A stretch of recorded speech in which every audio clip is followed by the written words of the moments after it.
தருவின் நெற்றியில் மலரும் சூரிய பகவான் ஒளிமுகம் காண அங்கு கற்பக தருவின் நெற்றியில் மலரும்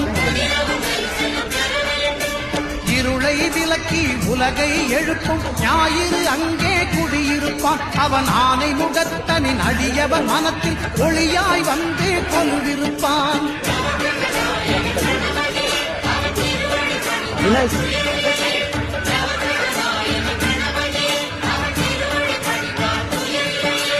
ஒன்பது கோளும் ஒன்றாய் காண அங்கு கற்பகம் என்னும் கடவுளின் வெயில்